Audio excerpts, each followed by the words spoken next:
Hi there. Welcome to Reddit Confessions. Today's story starts the way most horror films should have ended. With a locked door, a lie, and a very, very loud voice. The first sound I heard when I walked into the house wasn't the click of the front door. It was the bed frame. Slam. Pause. Slam slam. Then her voice. Harder. I stopped. Right there. In the hallway. Holding a bag of chicken soup and a half-used box of tissues. I was sick. I wasn't even supposed to be home yet. No, scratch that, I shouldn't have been home. That was the rule. She was working from home. And I was coughing my lungs out 2 towns over until my boss told me to take the day and rest. I wasn't trying to catch her. I wasn't even suspicious. I just wanted to surprise her. Instead, I stood there listening to the surprise unfold without me. There were more sounds. Rhythmic. Wet. The slap of skin. A laugh that didn't sound like hers, but maybe it was. Or maybe I just didn't recognize the version of her who made those kinds of sounds anymore. She screamed again. Then silence. Then a soft male voice I didn't recognize, "You sure your husband isn't coming back?" Guess again, I thought, still frozen, still half-numb from fever and disbelief. I didn't kick the door open. I didn't yell. I did what most people don't expect in moments like this. I slowly walked back out the front door, got into my car, and stared at the steering wheel for 26 minutes. Not 25. Not 27. 26. Because when I finally opened my phone, the screen said 2:32 p.m., and the last time I'd checked the time, right before entering the house, it had been 2:06. For 26 minutes, I just sat there trying to figure out if I was awake or hallucinating. I opened the chicken soup and spilled half of it onto my jeans. And I cried. Pathetically. Like a child who dropped his ice cream.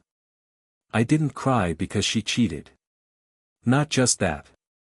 I cried because I knew something was wrong for months, and I chose to believe it was me. That I wasn't exciting anymore. That I wasn't spontaneous enough.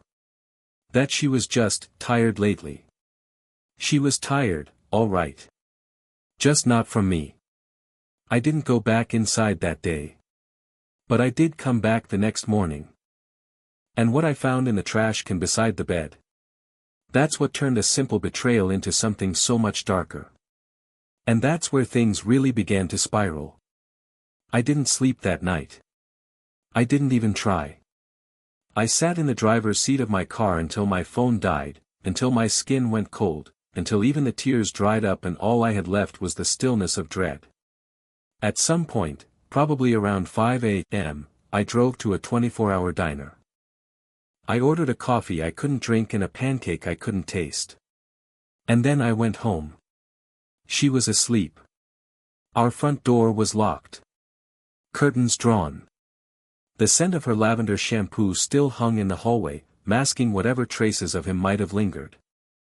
I stood in the kitchen for a few minutes, unsure what to do, then grabbed a pair of gloves from under the sink and tiptoed to the bedroom. The bed was made. Too neatly. That alone told me everything. My wife hated making the bed. Always said it was pointless because we just messed it up again every night. But now it was tucked, fluffed, polished like a hotel room. That detail made my skin crawl worse than the sounds I'd heard the day before. Next to the bed was the trash can. That's where I found it. At the very top, barely covered by a crumpled receipt from a gas station, was a used wrapper. One of those little foiled lies that pretends to mean responsibility, but here, it felt like a slap in the face. And I stared at it like it had spoken to me. Like it was mocking me. What's worse, there were two. In one day. While I was out sick. While she was working from home. I couldn't stop shaking. I didn't scream. I didn't break anything. That would have meant feeling something. I just sat on the edge of the bathtub with the gloves still on, holding a trash bag like it was radioactive. She didn't wake up until 10:15 a.m. When she did, she called out from the bedroom, "Cal? You home?" I didn't answer. I listened. She padded into the hallway wearing a robe and holding her phone. "Babe, I was gonna text you in a minute. I didn't hear you come in. Are you okay?" I stood up slowly. My hands clenched so tight the rubber squeaked. She noticed the gloves. "You, cleaning something?" I looked at her. Really looked at her.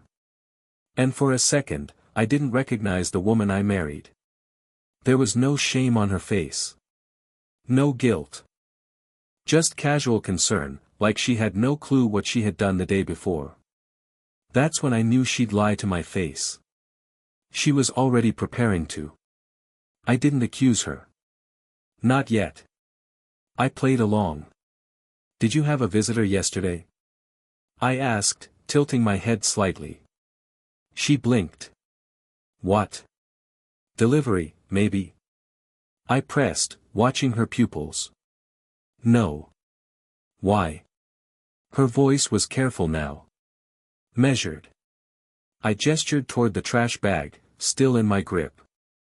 "Because someone left behind a couple things that don't belong here." There was a pause, just a half second, but it was there. A delay in the brain-to-mouth reaction. And then came the act. Oh my God, that must have been from the care package Angela dropped off. She said she was going to bring over some stuff from the drugstore, maybe her boyfriend put trash in the bag by accident. That was her explanation. That right there. 2 used wrappers from a care package. I could have screamed. I could have laughed. But instead, I said, "That's thoughtful. We should send a thank you note." She smiled weakly. "Yeah. Totally." And with that, she turned back into the bedroom. I stared at the hallway wall for a full minute. That was the moment it hit me, not just that she was lying, but that she had rehearsed it. Maybe not this specific lie, but the act of lying. The ability to look me in the eyes and deliver fiction like it was truth. And that's when I knew, this wasn't the first time. What I thought was a single betrayal was actually a trail, a pattern. A hidden world behind my world. One I had somehow lived in without seeing the cracks. But I was going to see them now. Every last one. And when I opened her laptop later that evening, while she showered, the truth came pouring out like floodwater behind a broken dam. If I could go back, I don't think I would have opened her laptop. Not because I wanted to protect her. Not even to protect myself. But because some truths aren't like broken glass, they don't just cut. They shatter what you thought was real, and leave nothing behind but fog and regret. She always said her passwords were private, even though I never asked for them. But I knew one. A dumb, lazy one. The kind people use when they think they're invincible. Her high school mascot followed by the year we met. I tried it. It worked.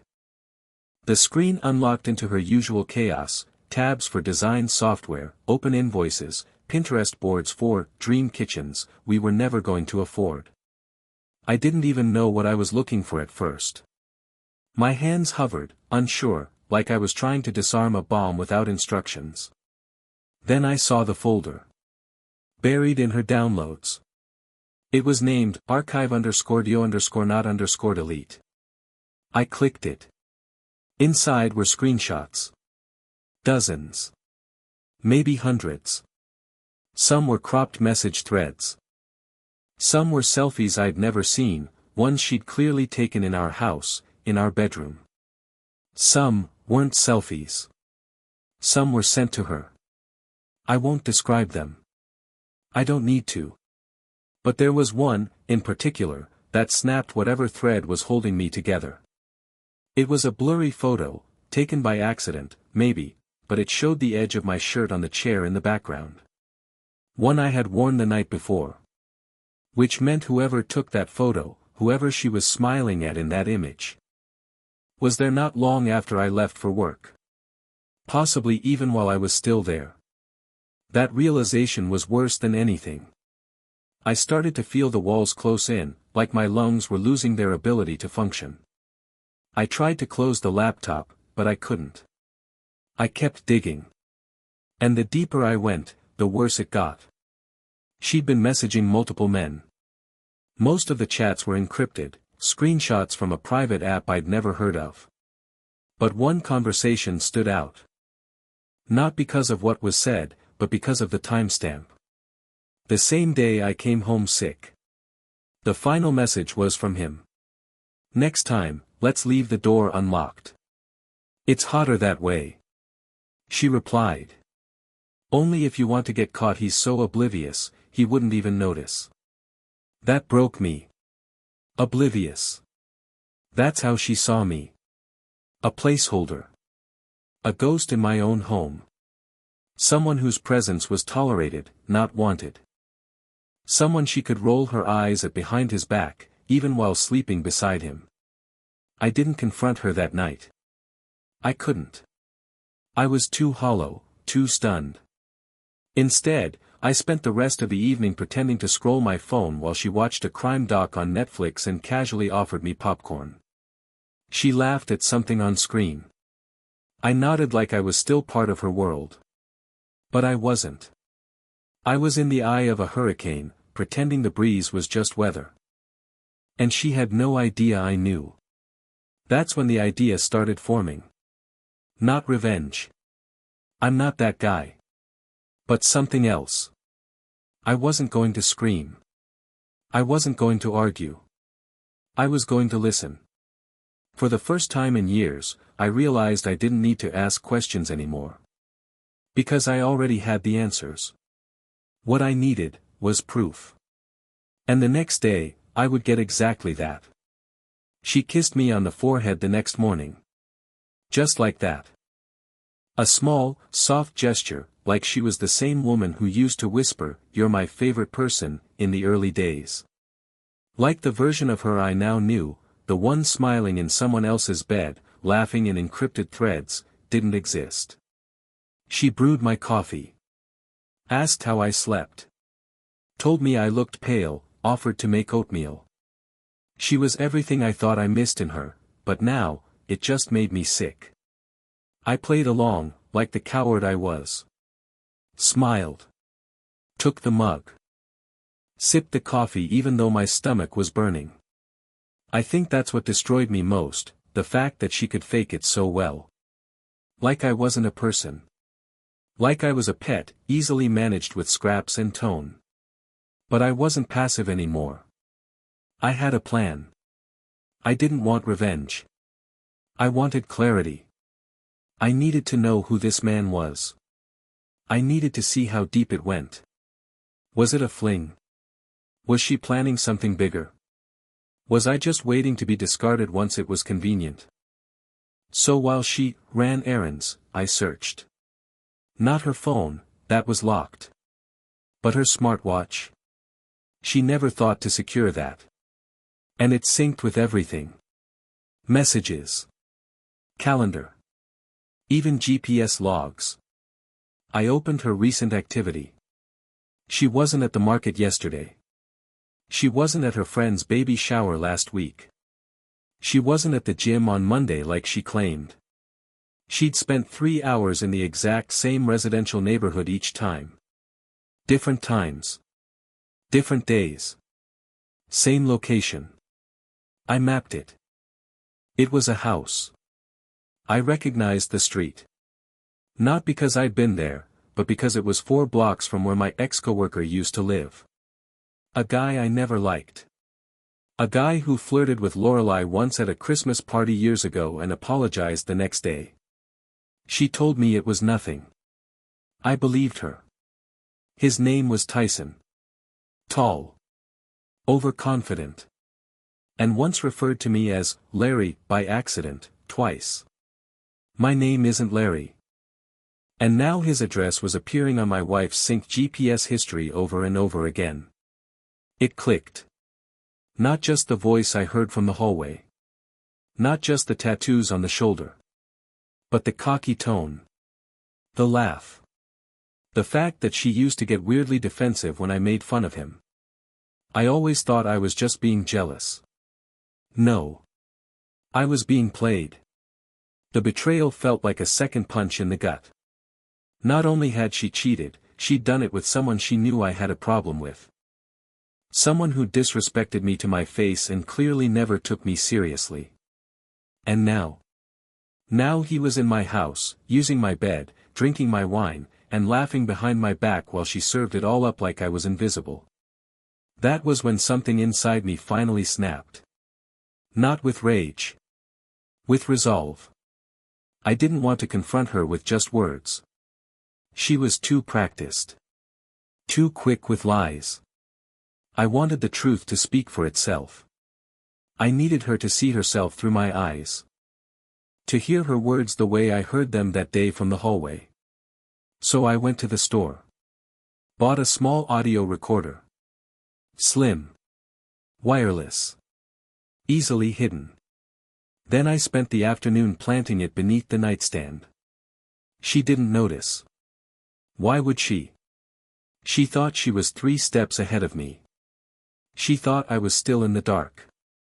But this time, I was waiting.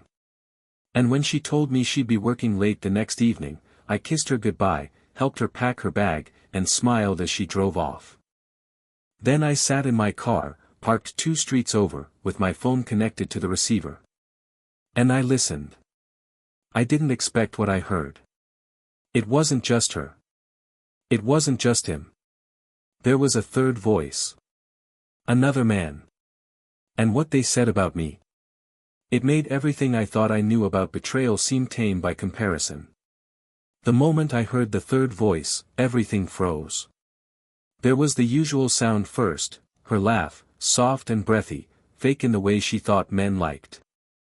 Then Tyson's smug, gravel-thick voice, the one that always carried a note of arrogance, even when he said something as simple as, "Pass the water." But a few minutes into the recording, another voice appeared.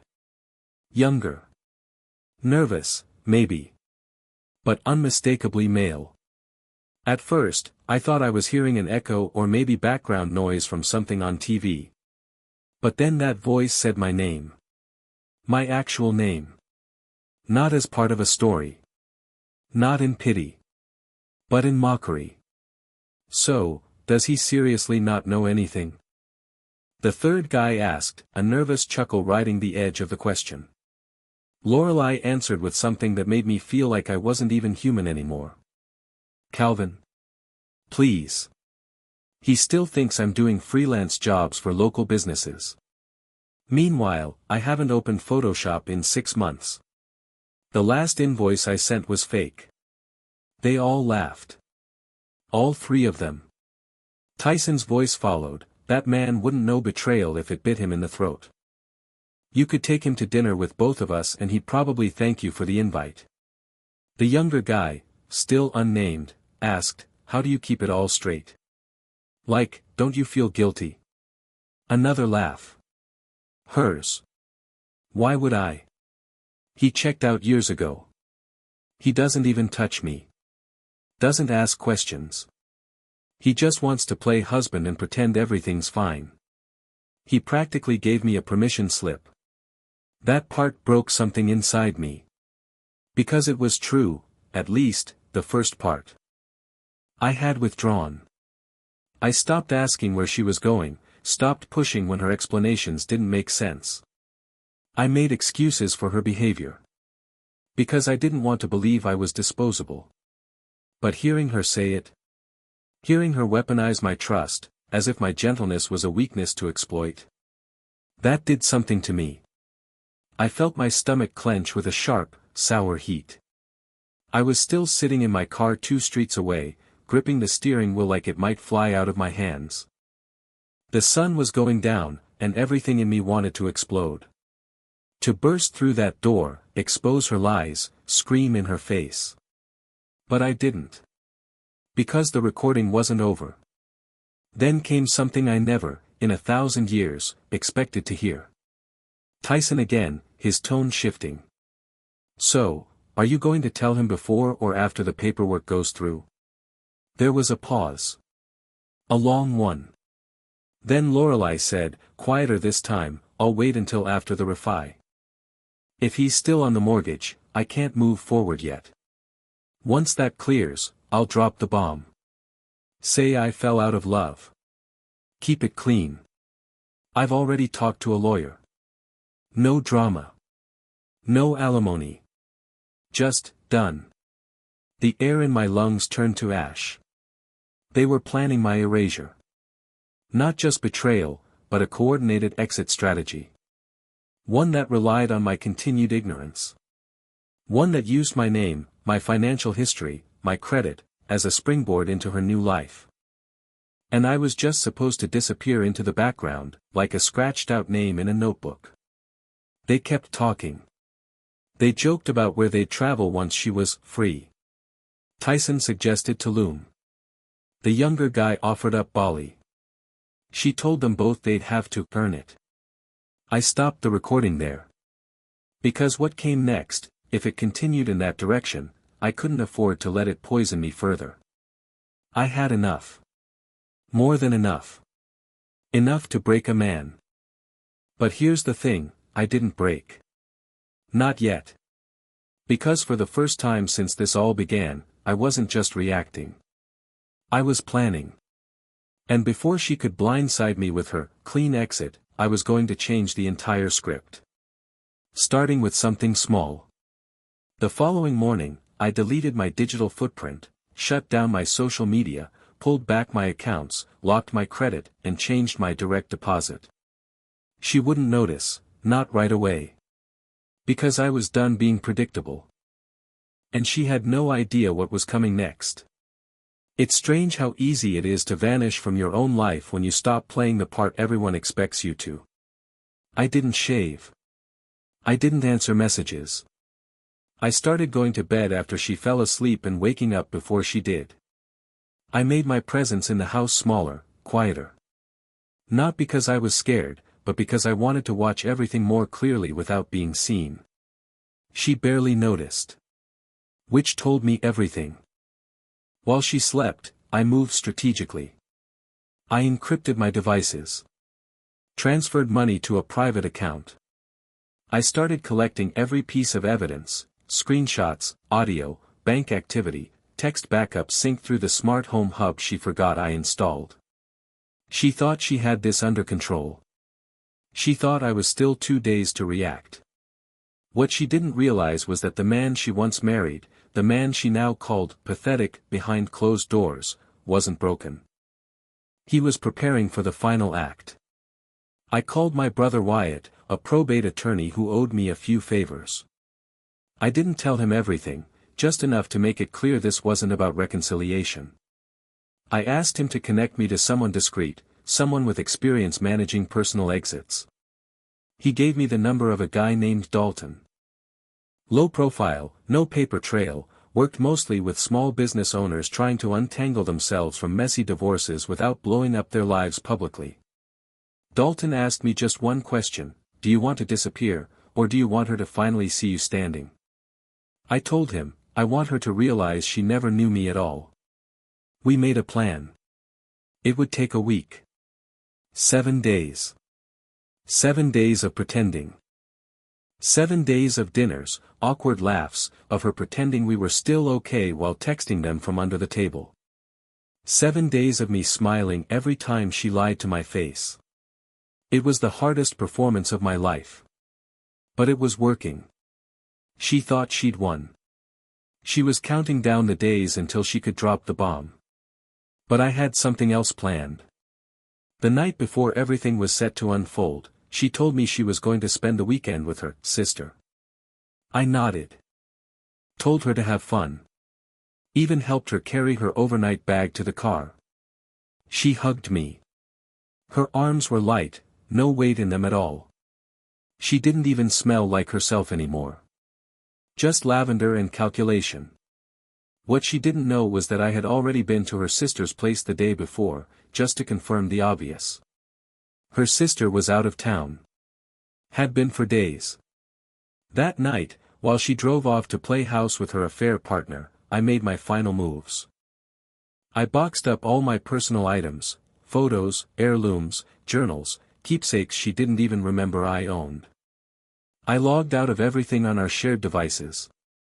Changed all shared accounts to my name only where legally possible, and froze the rest. I didn't slash her tires. I didn't break anything. That's not the story I wanted. I just vanished. By the time she came back Sunday night, the house was silent. Too silent. Her key still worked, because I let it. She stepped in and called my name like it was just another evening. There was no answer. She walked into the kitchen. Empty. No coffee mug. No half-used medicine bottle. No phone charger plugged in at the counter. No signs of life. She started calling louder. Then she went to the bedroom. That's where she found the envelope. Sitting dead center on the bed, perfectly folded, with her name written on the front in my handwriting. Inside was one photo, one I had printed from her own secret folder. It showed her, mid-laugh, tangled in sheets that were clearly not ours. The timestamp was burned in the bottom corner. Unedited. Unmistakable. Along with the photo was a flash drive. And a single note. Play this before you call anyone. Or don't. But either way, this time, you don't control how it ends. She never expected me to leave. She definitely didn't expect me to leave first. And most of all, she didn't expect me to leave with the truth. What she does next. That's where the story gets even darker. I didn't check my phone for 2 days. Not once. By the time I turned it back on, I had 47 missed calls, 32 texts, and a handful of voicemails that bounced between frantic confusion and performative concern. The first message from her was short, "Where are you?" The next one had more panic, "You left." "Calvin, what the hell is going on?" Then came the desperation. "Please call me. Please. I don't understand. What did I do?" It was almost funny, watching the shift unfold in real time. The woman who once mocked my quietness now begged for noise. For reaction. For anything. But I stayed silent. I needed her to sit in it, to feel what it was like when the mask dropped and no one was clapping anymore. She didn't know where I was, and I planned to keep it that way. I'd booked a short-term rental under a different name. Clean, quiet, just outside the city limits. Nothing fancy. Just enough space for me to breathe without her shadow crawling through the walls.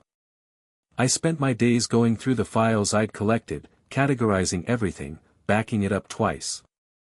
I wasn't trying to go public. I wasn't trying to ruin her life. I just wanted it all documented. I wanted the truth to finally have a shape I could hold. But then something unexpected happened. Wyatt called. "I think you should see this," he said. "You're not going to like it." He sent me a link. It was a post on a local neighborhood Facebook group. Not viral, but public enough. Written by her. It read. "My husband is missing. If anyone sees Calvin, dark hair, about 6 feet tall, emotionally unstable, please contact me immediately. He left our home under suspicious circumstances and I'm worried for his mental health. This is not like him. Please share. Emotionally unstable. Suspicious circumstances." She was already rewriting the story. Painting herself as the victim, like she hadn't driven a stake through the heart of our marriage and then danced with 2 men around the ashes. She was laying the foundation to make me the villain in case anything came out publicly. If people heard whispers of cheating, she'd just point to my mental decline. If someone asked questions, she'd cry about the pressure of supporting a partner who never recovered from burnout. I saw it all clearly now. She wasn't unraveling, she was spinning. Her version of the truth was already being stitched together with lies and pity. And most people were buying it. Comments were pouring in. Hope you find him. So sorry you're going through this. Sending love and prayers. I wanted to scream. Instead, I waited. That night, I sent her a message. Just one. No emojis. No punctuation. No emotion. You'll get a package soon. Don't open it alone. She responded within 5 minutes. Please. Just come home. I didn't mean for things to go this far. Can we just talk? I didn't answer. The package arrived the next day. I confirmed delivery through the courier. Inside was a small binder.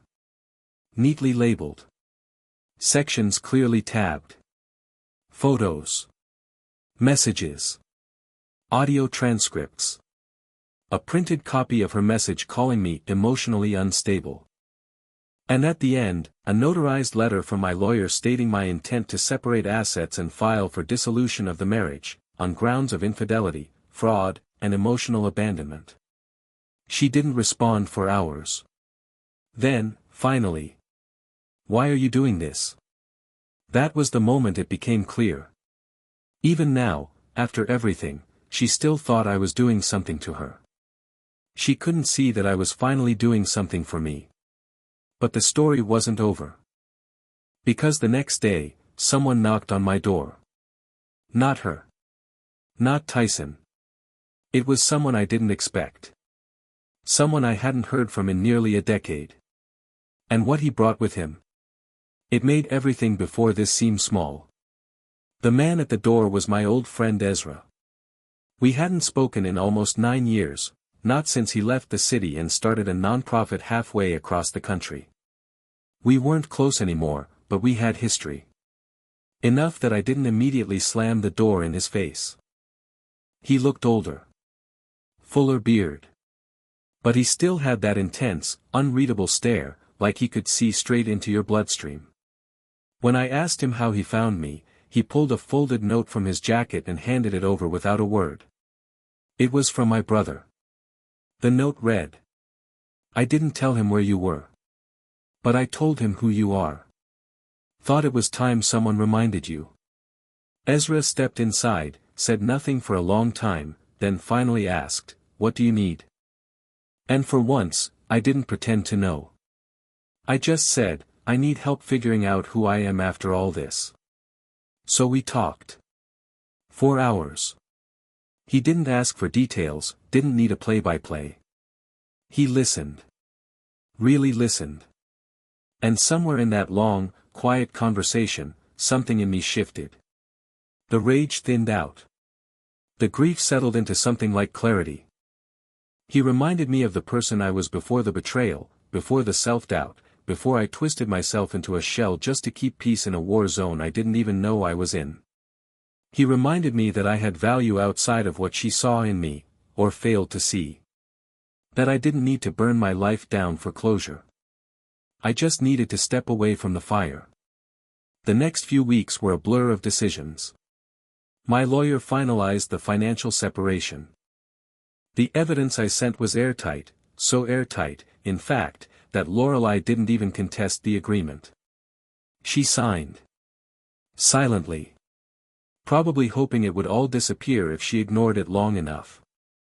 I didn't blast her on social media. I didn't send the flash drive to her parents.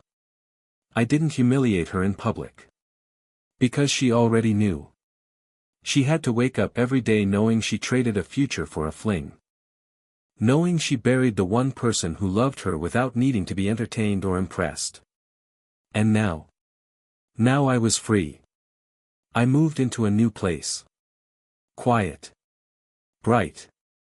No ghosts in the hallways. I started writing again, something I hadn't done since college. I found a part-time job that let me breathe, let me rest. I started talking to my brother more. We went fishing. Ate pancakes at that diner I used to cry in. And just 2 weeks ago, I met someone. Her name's Hallie. No expectations, no pressure. Just good conversation and warmth. We talked for 5 hours on our first coffee meetup without either of us checking our phones. She didn't ask about my ex. I didn't ask about hers. It was just two people trying to feel normal again. I don't know where it'll go. And that's okay. Because for the first time in a long time, I'm not afraid of the silence. Thank you for watching this story unfold here on Reddit Confessions. If something in this story hit close to home, we'd love to hear from you in the comments. What was the moment that shocked you the most, or reminded you of something in your own life? Drop your thoughts, stories, or even just one word down below.